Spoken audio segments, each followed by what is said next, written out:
All right, hi everybody. It is 10 o'clock at night. I am bleary-eyed, but I just got done with my meeting and I'm ready to do a review with you. I'm going to suggest a couple things. First of all, I'm going to suggest that you have your learning objectives open so that you could make some comments on it. I give you space for typing any thoughts, or you could take some notes while you're going. I'm also going to suggest that you speed up the pace of this video so that if I'm not talking fast enough for you, you can listen to it a little bit faster than I actually talk. All right, I'm just going to try to work through it. I'll try not to be too boring, but let's get started. So the first section says, explain how the properties of water that result from its polarity and hydrogen bonding affect its biological function. The subcomponents of biological molecules and their sequence determine the properties of that molecule. Living systems depend on properties of water that result from its polarity, and the hydrogen bonds between water molecules result in cohesion, adhesion, and surface tension. So you definitely need to know cohesion, adhesion, and surface tension. Cohesion, water molecules attracted to each other. Adhesion, water molecules attracted to other things. I should be more specific. Cohesion is anytime two molecules are attracted to themselves. So it doesn't have to be water, but we're talking about water here. So when water is attracted to itself, it's cohesion. Adhesion is when any molecule is attracted to another molecule because of hydrogen bonding. But again, we're talking about water here. And then surface tension is due to, so like if we're talking about a droplet of water, because of the hydrogen bonding, the water molecules join to each other and it causes a water droplet to form, or on your penny when you were adding droplets of water, it causes that bubble to form. It allows the spider that we saw in our presentation to kind of walk on the water. There are numerous other really cool properties that come from water. I was hoping this would go really fast, and it's not going really fast at all. How do I make it go fast? There we go. Okay, I'm going to just zip through this really quickly just to remind us of some of the properties of water. La, la, la, la, la. High surface tension. You definitely need to understand why water moves up a tree. So transpiration is the evaporation of water molecules from the leaves or the needles of a tree. So each water molecule is pulling on the next water molecule behind it through cohesion. And they are also sticking to the walls of the xylem through adhesion. And so as one molecule gains enough kinetic energy to leave the leaf, it pulls with it the next water molecule, who pulls with it the next water molecule, and so forth and so on, all the way through the entire tree. So that's transpiration and using cohesion, adhesion, and it's due to the polarity of the water molecules. Kind of trying to pull in lots of those words in one thing. We did talk about, and this is an important concept, the high specific heat of water. It's due to the fact that water makes hydrogen bonds with itself. And so that means that water takes lots and lots of energy to warm up, and it takes lots and lots of energy to cool down. And that makes it moderate temperatures across our planet. It also is what leads to evaporative cooling. The fact that water is polar and has hydrogen bonds is what allows ice to float. And so remember that we talked about how hydrogen bonds are constantly forming and breaking when it's water. So there's bonds, but they're constantly forming and breaking as those water molecules are sloshing around. But once it loses kinetic energy, those hydrogen bonds can solidify and they have more space between them because they're not constantly forming and breaking. So that's why ice has a greater, less density and greater size, sort of. It's more spacious is the word that they use here. And so that makes it less dense, allows it to float, which then prevents the water underneath from freezing. It traps heat under the ice. And saves kind of life on this planet by the fact that ice floats. So all kinds of good things with that.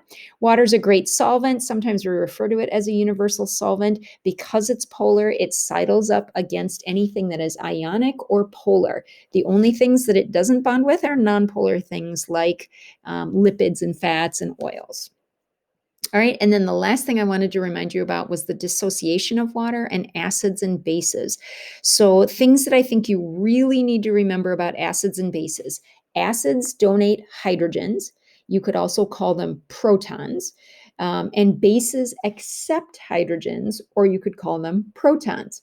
The other thing that I think you should understand is that the pH scale is based on a logarithmic scale. So the difference between one number and another number is a power of 10, and another power of 10, and another power of 10. So if I ask you the difference between a 2 and a 4, it's 10 times 10. So it's 100 times difference when you go 2 steps on the pH scale. So 100 times the concentration of hydrogen ions is what we're talking about. All right, I think that's it. Oh, there was actually one really important one that I wanted to mention too, was the water equation for what's happening with ocean acidification. I really think that you should be familiar with this. So this is carbon dioxide. With global warming, we're releasing more and more carbon dioxide into the air. It mixes with the oceans and it forms carbonic acid, and that's what you've got right there. The problem with carbonic acid is that in a series of little equations, it ends up preventing organisms from having calcium carbonate, producing calcium carbonate. So the coral reefs can't make their sort of bony skeleton, and the animals that have shells or exoskeletons, they can't produce it.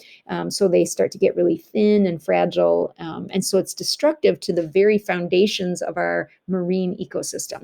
So carbonic acid is what it's called. All right, that's probably enough about water. Let's see if there's anything else they want us to talk about with water. I think we're doing good. So let's talk about macromolecules. So describe the composition of macromolecules. So we're talking the 4 categories: proteins, lipids, carbs, and nucleic acids. Those are the 4 macromolecules that you need to be familiar with. This is an important concept. Organisms must exchange matter. They take the molecules that they eat or absorb and rearrange them with the environment in order to grow, reproduce, and maintain organization. So, for example, a bunny rabbit eating grass is taking in carbohydrates. So it's taking in maybe starches or cellulose, but it needs to be able to build other molecules. Maybe it needs to build some fatty acids or store some fat. So it rearranges in the digestion process, it rearranges the carbons, the hydrogens, and the oxygens that were found in the carbohydrates. It rearranges them and puts them into, actually, I think I even have something that I could show you, but I don't know where it is, so I'm not going to show it to you. But anyway, it rearranges the atoms to build the molecule that that rabbit actually needs. Okay, so atoms and molecules from the environment are necessary to build new molecules. So for example, that rabbit who's eating carbohydrates, it's not getting any nitrogen from the carbohydrates. So it's got to get nitrogen from another source. So that's it needs nitrogen to build its amino acids. It needs nitrogen to build its nucleic acids, to build its DNA. And it wouldn't get that from carbohydrates. So it's got to have a source of nitrogen from somewhere. All right, carbon is used to build biological molecules such as carbs, blah, blah, blah. Carbon is used in storage compounds and cell formation in all organisms. So life on this planet is based on carbon. Nitrogen is used to build proteins and nucleic acids. That's what I was just talking about. Phosphorus is used to build nucleic acids and certain lipids. Phospholipids, remember that one exception to the rule about lipids. Remember that lipids are hydrophobic for the most part, except for phospholipids. They have the phosphate head. And this is the component of cell membranes. They have a phosphate head and then 2 nonpolar lipid tails. And so it's a hydrophilic here and hydrophobic here. And we'll talk a little bit more about that in a little bit. Whoops, I clicked on the wrong thing. There we go. Moving on. Describe the properties of the monomers and the types of bonds that connect the monomers in biological systems or biological macromolecules. Okay, so the monomers of carbohydrates would be monosaccharides. So you put one monosaccharide with another one, you get a disaccharide. And then you put another one and you get a polysaccharide. Those are the monomers. The monomers of proteins would be amino acids. We have 20 amino acids and you put them together, usually hundreds or thousands of them together to build a protein. So those are the monomers. And then the monomers of DNA of the nucleic acids would be nucleotides.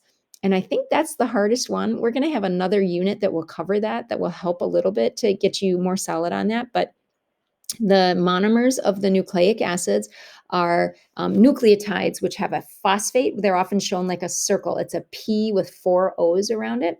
So a phosphate attached to a carbohydrate sugar. The sugar is always ribose or deoxyribose. And then a nitrogen base over here. And you can recognize the nitrogen bases because they have nitrogen in them. Hey, great name, nitrogen base. So they kind of look like carbohydrates because they're rings, but they have nitrogen in them. You won't mistake them for carbohydrates because remember, carbs only have carbon, hydrogen, and oxygen in them. All right, you do not need to know the structure of specific nucleotides and amino acids, just the general structure of them, and any specific carbohydrates. So trying to think if you need to know the difference between cellulose and starch. It's kind of a nice idea to know the difference between those two molecules. They are both polysaccharides made by plants during photosynthesis, in essence, storing the glucose they make during photosynthesis. But humans and animals in general have the enzyme to digest starch, which is a whole bunch of glucose molecules put together this way. We don't have the enzyme for digesting cellulose, which is like a structural component of leaves and grass and plants, because those are glucose molecules that are put like this. Every other one is flipped upside down, and our enzymes don't fit that. So we can't digest that. So that's where we learned a little bit about the herbivores, like cows. They have bacteria, they have special digestive tracts, and they chew their cud in order to break the glucose molecules off. We learned about rabbits that eat their special poo. Yeah, that's special.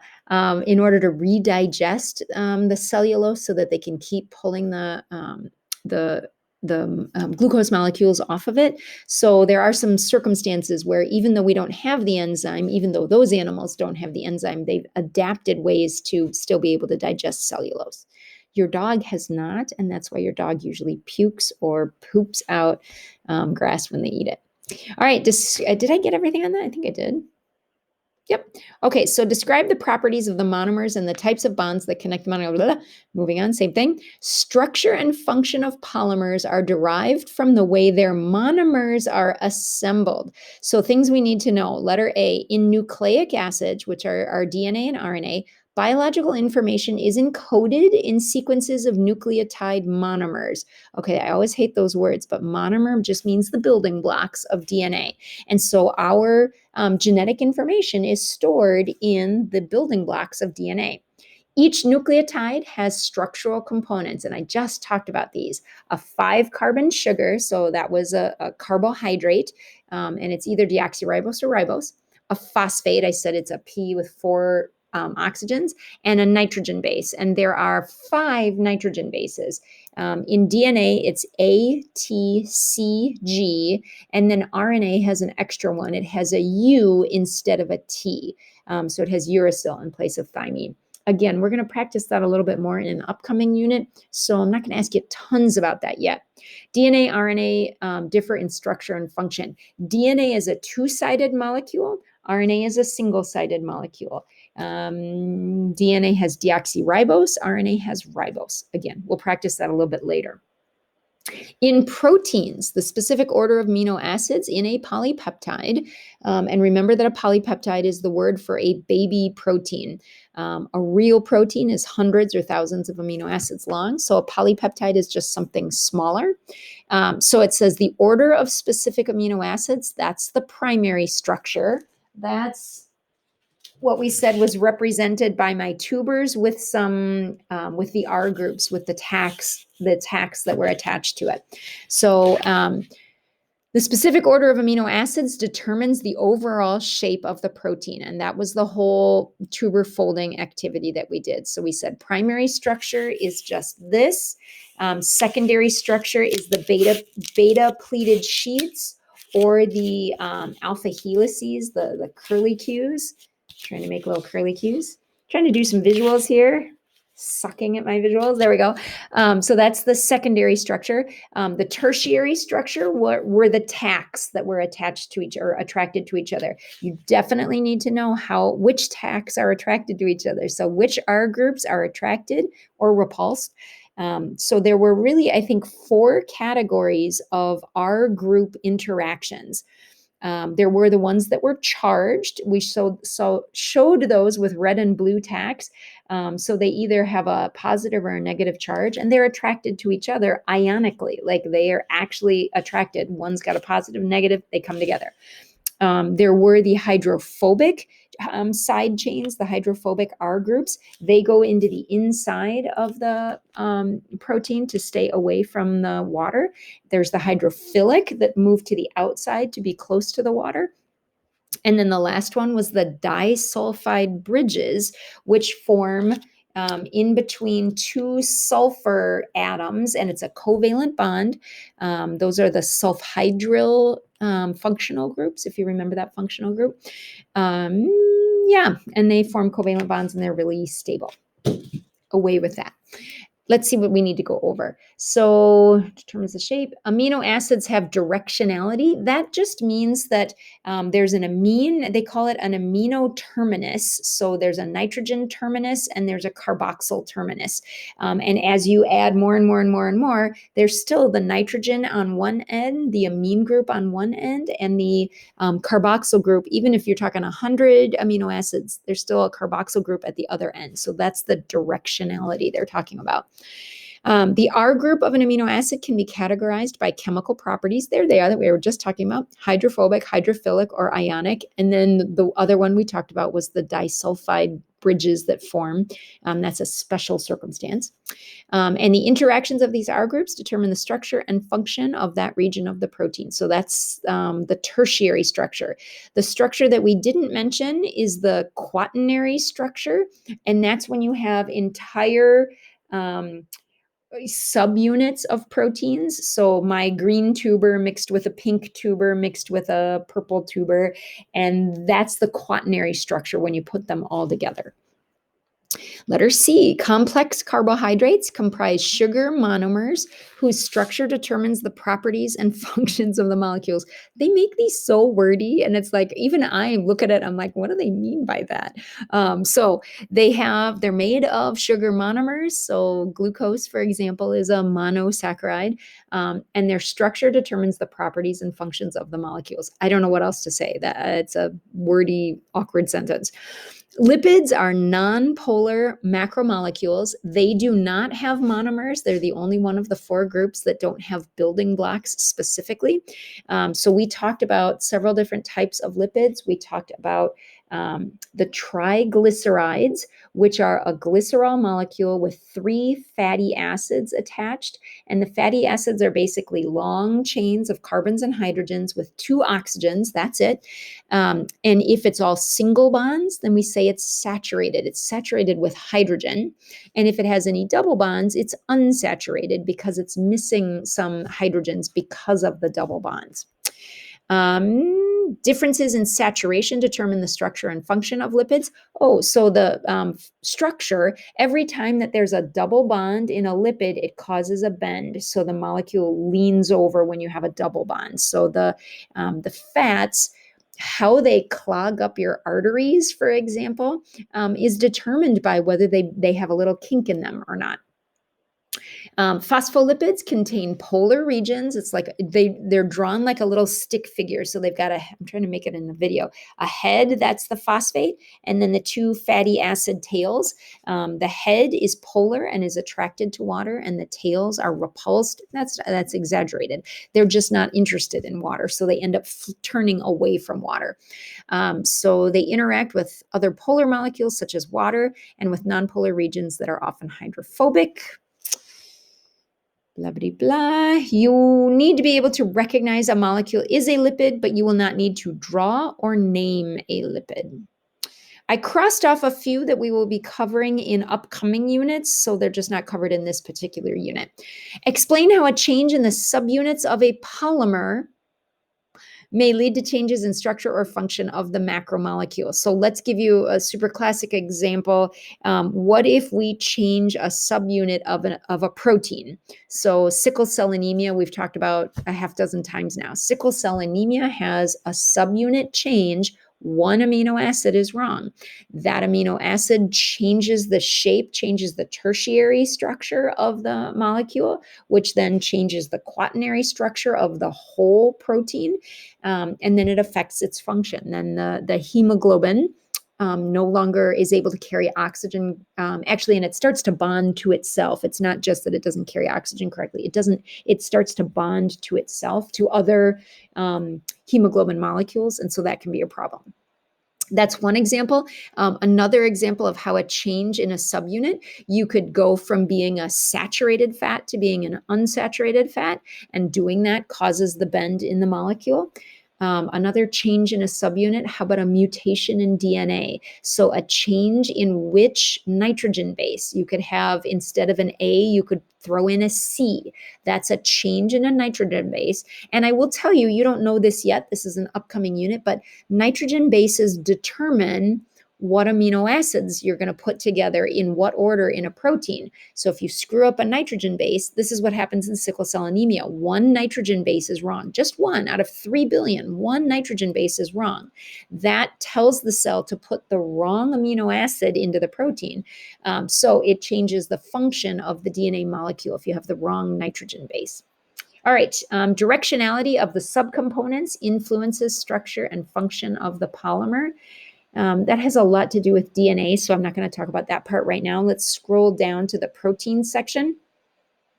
Proteins comprise linear chains of amino acids connected by the formation of covalent bonds, which are called peptide bonds. That's where the name polypeptide and dipeptide come from. At the carboxyl terminus of one, so you have so if I have an amino acid, it has an amine group here and a carboxyl acid group here. So now I'm going to scooch it down so you can still see me. Here's my carboxyl acid group and an amine group. So it's always attaching to the carboxyl acid group. It's growing by the carboxyl acid group. That's where the peptide bond is attaching.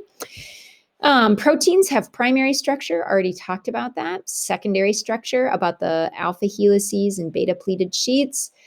Tertiary structure, overall three-dimensional shape, and often minimizes free energy. That just means that things that are attracted to each other go near each other. They don't stress out by staying apart. They come closer, and then their energy is relaxed when they come closer. And then the four elements of protein structure determine the function of a protein. Oh, and quaternary, multiple polypeptide units. Sorry, I skipped that part. All right, carbohydrates comprise linear chains of sugar monomers connected by covalent bonds. Those are called the glycosidic linkages. Carbohydrate polymers may be linear or branched. Yeah, so we have, we've seen lots of times, we've seen a whole bunch of sugar monomers put together, so like in starch or cellulose, but there are polymers of carbohydrates, so large carbohydrates that have branching shapes or twisty shapes or whatever. So you could have them, instead of just one straight line, they can branch like this. All right. And then are we almost done? We're almost done. I didn't take as long as I thought I would take, you guys. Describe the structural similarities and differences between DNA. Kind of did that already. So DNA is double-sided, RNA is single-sided. DNA has the sugar deoxyribose. RNA has the sugar ribose. And DNA has A, T, C, and G, so adenine, thymine, cytosine, and guanine. RNA has a U, it has uracil in place of thymine. So the nitrogen bases are just slightly different between DNA and RNA. Letter A, both DNA and, DNA and RNA molecules have structural similarities and differences related to their function. Both DNA and RNA have three components: sugar, a phosphate group, and a nitrogenous base. Remember, you know it's a nitrogenous base because it's full of nitrogen when you look at it. They're rings that have tons of nitrogen that form nucleotide units. So when you have a phosphate, a sugar, and a nitrogen base, you call that whole building block a nucleotide. And then you put lots of nucleotides together on both sides to make your DNA. And on RNA, the nucleotides are just on one side. There's just one side of them. So they are connected by covalent bonds to form a linear molecule with the nitrogenous bases perpendicular to the sugar phosphate backbone. And does it say? It doesn't say anything about this. Just want to make it really clear because it ends up being important later on. There are covalent bonds along the backbone. So the backbone is the phosphate and the sugar, the phosphate and the sugar, the phosphate and the sugar. That's the two backbones or the posts of the ladder. We say the DNA looks like a ladder. And then the rungs of the ladder or the steps of the ladder are the nitrogen bases. And what's interesting is that they're held together with hydrogen bonds. So those hydrogen bonds are very weak. And so you can have DNA, and when your cell is ready to divide, the DNA can actually peel apart and the nitrogen bases separate from each other. So the backbone stays together. It's covalently bonded, but the nitrogen bases separate from each other. And then the cell is able to copy the left side and the right side of the DNA, and then your cell can divide. We'll learn about that more later too. The basic structural differences between DNA and RNA, we've already got those. Deoxyribose and ribose, uracil and thymine, double-stranded, single-stranded. And you don't need to know anything about anti-parallel directionality yet. That will be coming up in an upcoming unit. So I just wanted to make sure, that's it, you guys. I wanted to make sure that you had actually heard the AP learning objectives. And so let me know if you have any questions. That's it.